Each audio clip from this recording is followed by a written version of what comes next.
गुलाब जामुन तो आमेମାନେ ବହୁତ ଖାଇଥିବା। ହେଲେ କେବେ ଭାବିଛନ୍ତି କି ଗୁଲାବ ଜାମୁନ କେବେ ବ୍ରେଡରେ ବି ବନିପାରିବ? ହଁ, ଏଇ ଯୋଉ ଗୁଲାବ ଜାମୁନ ଆପଣ ଦେଖୁଛନ୍ତି ୟାକୁ ମୁଁ ବ୍ରେଡରେ ହିଁ ବନେଇଛି ଆଉ ଯୋଉଟାକି ବହୁତ ସଫ୍ଟ ବନିଥିଲା। ତ ଚାଲନ୍ତୁ ଆମେ ଆଜି ୟାକୁ ପୁଣି ଥରେ ବନେଇବା। ସ୍ମୃତି ରୋଷେଇଶାଳାକୁ ଆପଣମାନଙ୍କୁ ଅନେକ ଅନେକ ସ୍ୱାଗତମ। ତ ବ୍ରେଡରେ ବନେଇବା ପାଇଁ ମୁଁ ଏଠି 4 ପିସ୍ ପାଖାପାଖି ବ୍ରେଡ ନେଇଯାଇଛି। ଆଉ ଏ ବ୍ରେଡ ନର୍ମାଲ ଆମେ ଯୋଉ ଖାଉଛେ ମିଲ୍କ ବ୍ରେଡ, ମଇଦା ବ୍ରେଡ, ଏଇଟା ହଉଛି ସେଇ ବ୍ରେଡ ହିଁ।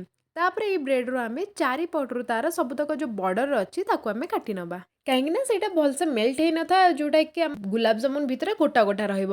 କିନ୍ତୁ ୟାକୁ ଫିଙ୍ଗିବେନି, ପରେ ୟାକୁ ଆମେ ବ୍ରେଡ କ୍ରମ୍ସ ହଉ କି କିଛି ବିରେ ଆମେ ୟାକୁ ୟୁଜ୍ କରିପାରିବା। ତ ଏଠି ଦେଖନ୍ତୁ ବ୍ରେଡର ମୁଁ ଚାରିପଟୁ ସବୁତକ ତାର ଯୋଉ ବର୍ଡର ଥିଲା ସବୁ କାଢ଼ି ନେଇଯାଇଛି। ତାପରେ ବ୍ରେଡ ଗୁଡାକୁ ଆମେ ଗୋଟେ ଯେକୌଣସି ପାତ୍ରରେ ଏମିତି ଛୋଟ ଛୋଟ ଗୁଣ୍ଡ କରି ନେବା। ଛୋଟ ଛୋଟ ଗୁଣ୍ଡ କଲେ ନା ୟାକୁ ପରେ ୟାକୁ ମିଶାଇବା ପାଇଁ ବହୁତ ଇଜି ହେଇଥାଏ। ତ ଏଇଠି ମୁଁ 4ଟା ଯାକ ବ୍ରେଡକୁ ଏମିତି ଛୋଟ ଛୋଟ ଗୁଣ୍ଡ କରି ନେଇଯାଇଛି। ତାପରେ ଆମେ ଏଥିରେ ଆଡ୍ କରିବା କ୍ଷୀର। କ୍ଷୀର ଏଠି ଦେଖନ୍ତୁ ମୁଁ ପାଖାପାଖି 3ରୁ 4 ଚାମଚ ହିଁ ଆଡ୍ କରିଛି। ୟାକୁ ମିଶାଇବା ପାଇଁ ବିଲକୁଲ ବି ଅଧିକ କ୍ଷୀର ଦରକାର ହୁଏନି। 4ରୁ 5 ଚାମଚ ଭିତରେ ୟାକୁ ଆମେ ଭଲରେ ଗୋଳେଇ ନେବା। ଷ୍ଟାର୍ଟିଂରୁ ଲାଗିବ କି ନାହିଁ ଟିକେ ଶୁଖିଲା ଅଛି, କିନ୍ତୁ ୟାକୁ ଗୋଳେଇ ନେଲା ପରେ ଇଏ ଟୋଟାଲ ଗୋଟେ ଡୋ ଭଳିଆ ହେଇଯିବ। ତ ନର୍ମାଲ ଆମେ ଗୁଲାବ ଜାମୁନ ବନେଇବା ପାଇଁ ଯୋଉ ଡୋ ପ୍ରସ୍ତୁତ କରନ୍ତି ନା, ତ ଏଇଠି ଆମ ବ୍ରେଡରେ ହିଁ ଆମ ଗୁଲାବ ଜାମୁନର ଡୋ ବନିକି ରେଡି ହେଇଯାଇଛି। ଆଉ ମୁଁ ହାଲକା ଟିକେ ସଫ୍ଟ ରଖିଛି, ପୁରା ଟାଇଟ୍ ବି ନୁହେଁ। ତାପରେ ଆକୁ ଟିକେ ଘୋଡ଼େଇ ଦେଇକି 10ରୁ 15 ମିନିଟ୍ ଯାକେ ରେଷ୍ଟ ହେବା ପାଇଁ ଛାଡ଼ି ଦେଇଥିବା, ଯୋଉଥିରେ କି ଆମ କ୍ଷୀର ବ୍ରେଡ ବଢ଼ିଆ ସେ କମ୍ବାଇନ୍ ହେଇଯାଇଥିବ। ତା ଭିତରେ ଚାଲନ୍ତୁ ଆମେ ଆମ ସିରା ପ୍ରସ୍ତୁତ କରିଦେବା।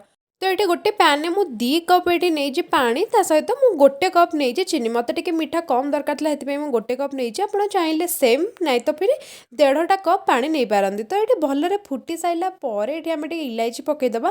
ଆଉ ଏଠି ଡବଲ ତାର ଯେତେବେଳେ ଆସିବ ନା, ସେ ପର୍ଯ୍ୟନ୍ତ ଆମେ ୟାକୁ ଫୁଟେଇବା। ତ ସେଇ କ୍ଲିପ୍ଟା ଆକ୍ଚୁଆଲି ମୁଁ ଡିଲିଟ୍ ହେଇଯାଇଛି କେମିତି, ତ ଯେପର୍ଯ୍ୟନ୍ତ ଡବଲ ତାର ଆସିବ ସେ ପର୍ଯ୍ୟନ୍ତ ଆମେ ୟାକୁ ଫୁଟେଇ ନେବା। ତାପରେ ଆମେ ଯୋଉ ଡୋ ରଖିଥିଲେ ନା, 15 ମିନିଟ୍ ପରେ ସେଟା ସେଟ୍ ହେଇଯାଇଥିବ। ଆମେ ତାକୁ ହାତରେ ଟିକେ ତେଲ ମାରିକି ହାଲକା ହାଲକା ଛୋଟ ଛୋଟ ଡୋ ବନେଇବା। ଆଉ ଏଠି ଦେଖନ୍ତୁ ସାଇଜ୍ ତ ବିଲକୁଲ ଆପଣଙ୍କ ଉପରେ ହିଁ ଡିପେଣ୍ଡ କରେ, ଆପଣ କୋଉ ଭଳିଆ ସାଇଜ୍ ଚାହୁଁଛନ୍ତି, ଛୋଟ କି ବଡ଼, ସେଇ ଅନୁସାରେ ଆପଣ ତାକୁ ସେପ୍ ଦେବେ। ଆଉ ହଁ, ଆକୁ ଆମେ ଗୁଳା କଲାବେଳେ ନା ହାଲକା ହାଲକା ହାତରେ ହିଁ ଗୁଳା କରିବା, ଆକୁ ବେଶୀ ଟାଇଟ୍ କରିବାନି। ତ ଏଠି ଆମର ସବୁତକ ଲଡୁ ବନିକି ରେଡ଼ି ହେଇଯାଇଛି। ତାପରେ ଆମେ ଆକୁ ଛାଣିବା। ତ ତେଲକୁ ମୁଁ ଏଠି ମିଡ଼ିୟମ୍ ହଟ୍ ଅଏଲ୍ ଟିକେ କମ୍ରେ ରଖିଛି, କାହିଁକିନା ଆମେ ଯେତେବେଳେ ବଲ୍ ଗୁଡ଼ା ଆଡ଼୍ କରିବା ନା, ସେ ଯେମିତି ଉପରୁ ନାହିଁ ତ ରେଡ୍ ରେଡ୍ ହେଇଯିବ, ଭିତରେ ଦେଖିଲା ବେଳକୁ ସିଝିନଥିବ। କିନ୍ତୁ ତାକୁ ଟିକେ ଯଦି ଆମେ ଲୋ ଫ୍ଲେମ୍ରେ କରିବା, ସେ ଭିତରୁ ବି ବଢ଼ିଆ ସେ ସିଝିଥିବ। ଆଉ ତାକୁ କଣ୍ଟିନ୍ୟୁଅସଲି ଆମେ ଟିକେ ଚଲେଇଲେ ସେ ଉପରୁ ବି ହାଲକା ବ୍ରାଉନ୍ କଲର୍ ଆସିଯିବ। ତ ସବୁତକ ବଲ୍ ଗୁଡ଼ା ମୁଁ ଏଠି ଆଡ଼୍ କରିଦେଇଛି। ପାଖାପାଖି 30 ସେକେଣ୍ଡ ପରେ ମୁଁ ଏମିତି କଣ୍ଟିନ୍ୟୁଅସଲି ସେଗୁଡ଼ାକୁ ଚଲାଉଛି, ତାକି ଯେମିତି ଗୋଟେ ସାଇଡ଼୍ ବ୍ରାଉନ୍ ନ ହେଇକି ସବୁତକ ସାଇଡ଼୍ରେ ଇଭେନଲି ବ୍ରାଉନ୍ କଲର୍ ଆସିବ। ତ ତାକୁ ଏମିତି କଣ୍ଟିନ୍ୟୁଅସଲି ଟିକେ ଚଲାଉଥିବେ ମଝିରେ ମଝିରେ, ଯେଉଁ ଫଳରେ ସବୁଥିରେ ଗୋଟେ କଲର୍ ଆସିବ। ତାପରେ ପାଖାପାଖି 1 ମିନିଟ୍ ପରେ ଏଠି ଦେଖନ୍ତୁ ହାଲକା ଏଠି କଲର୍ ଚେଞ୍ଜ ହେଇଗଲାଣି। ଆଠୁ ବେଶୀ ବ୍ରାଉନ୍ ଆକୁ କରିବାନି, ନାହିଁ ତ ଇଏ ମାନେ ବାହାର କରିସାରିଲା ପରେ ବି ଟିକେ କଲର୍ ଚେଞ୍ଜ କରିବ। ତେଣୁକରି ଏଇ ଷ୍ଟେଜ୍ରେ ଆକୁ ଆମେ ବାହାର କରିଦେବା। ତ ଏଠି ଆମ ଦେଖନ୍ତୁ ଆମ ଚାଶନି ଏଠି ରେଡ଼ି ହେଇଯାଇଛି। ତ ଆମେ ଗରମ ଗରମ ଯେଉଁ ଗୁଲାବ ଜାମୁନ ବନେଇଥିଲେ, ସେ ଗୁଲାବ ଜାମୁନକୁ ଆକୁ ଏଥିରେ ଗରମ ଗରମ ହିଁ ଆଡ଼୍ କରିଦେବା, ଯାହାଫଳରେ ଗୁଲାବ ଜାମୁନଟା ଆମର ବଢ଼ିଆ ସେ ଶିରା ସୋକ୍ କରିନେବ। ତାପରେ ଆକୁ କମ୍ ସେ କମ୍ ତ ଘଣ୍ଟାଏ ଯାକେ ଛାଡ଼ି ଦିଅନ୍ତୁ ଏମିତିରେ ଶିରାରେ ସୋକ୍ ହେଇକି, ତାର ଟେଷ୍ଟ ବହୁତ ବଢ଼ିଆ ଲାଗିଥାଏ। ତ ଏଠି ମୋର ସୋକ୍ କରିବାର ଏଠି 2 ଘଣ୍ଟା ହେଇଗଲାଣି। ଆପଣ ଦେଖିପାରୁଥିବେ ବଲ୍ ବି କେତେ ପରଫେକ୍ଟ ବନିଛି।